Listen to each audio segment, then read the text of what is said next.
Have you ever felt a love so intense, it felt like it could move mountains? A connection so deep you thought it was unbreakable? We all dream of that kind of all-consuming passion. But what happens when that powerful emotion crosses a line?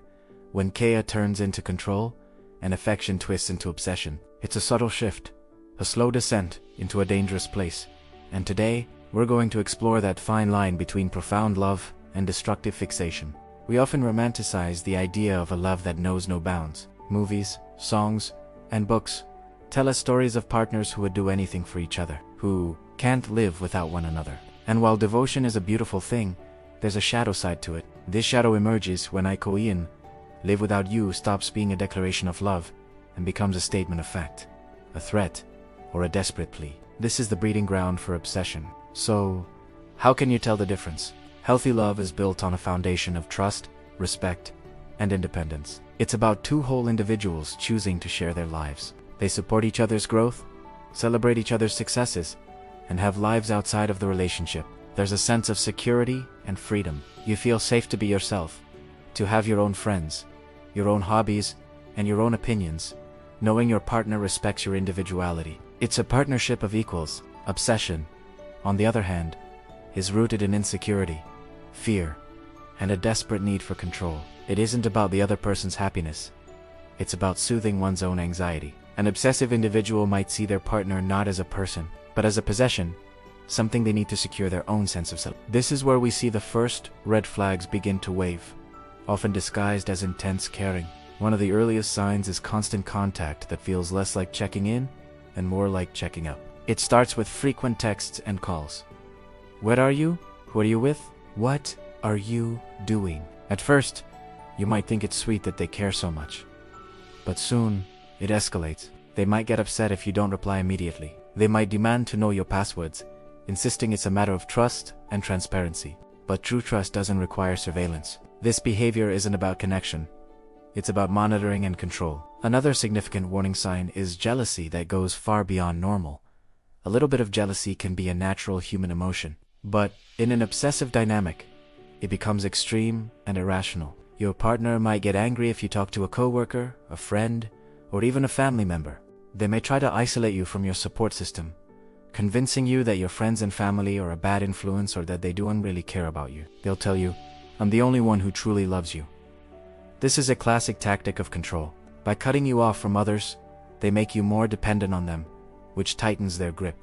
This brings us to another critical point: the erosion of boundaries. In a healthy relationship, boundaries are respected. You can say no without fear of punishment or guilt. In an obsessive one, your no is seen as a challenge. They might push your boundaries repeatedly, emotionally manipulate you into changing your mind, or make you feel guilty for having them in the first place. Your personal space, your time, and your emotional energy are no longer your own.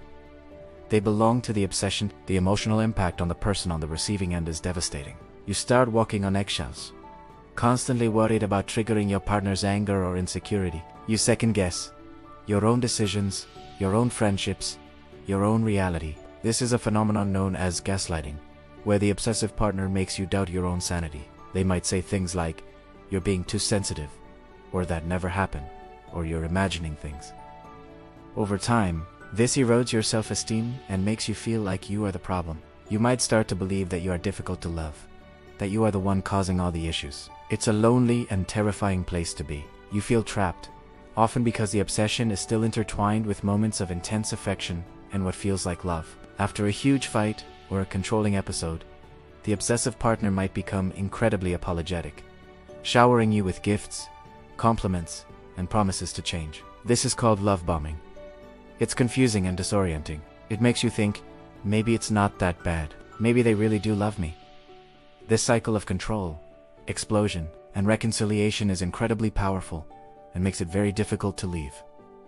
So, why does this happen? What turns a person into an obsessive partner? Often, the root causes lie in deep-seated psychological issues. Things like a profound fear of abandonment, stemming from childhood trauma or past relationships, or low self-esteem, where their entire sense of worth is tied to the relationship. Sometimes, it can be linked to personality disorders that affect how a person forms attachments and regulates their emotions. It's important to understand that while these reasons may explain the behavior, they absolutely do not excuse it. No one has the right to control, manipulate, or harm another person, regardless of their own pain. If you recognize your own relationship in this description, please know that you are not alone, and it is not your fault. The first and most crucial step is acknowledging the reality of the situation. It's not passionate love, it's a destructive pattern that is harming you. The second step is to start quietly rebuilding your support system. Reach out to a trusted friend or family member, someone you know you can confide in without judgment.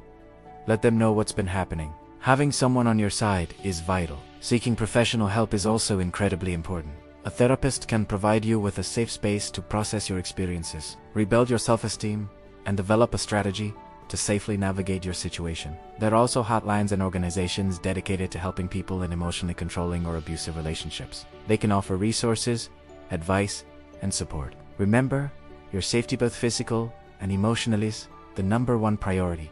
And if you see yourself in the description of the obsessive partner, it's a sign that you need to seek help for your own well-being. This pattern of behavior comes from a place of deep pain, and you deserve to heal from it. A therapist can help you understand the root of your insecurities and fears, and teach you healthier ways to connect with others, ways that are built on respect and trust, not fear and control. It takes courage to face these issues, but it's the only path toward forming genuine, lasting, and healthy relationships. Love should make you feel bigger, not smaller. It should empower you, not imprison you. It should be a safe harbor, not a storm you have to constantly navigate. Recognizing the difference is the first step toward ensuring the love in your life is one that truly helps you grow and flourish. It's a journey of self-respect and courage, and it's one you are more than capable of taking.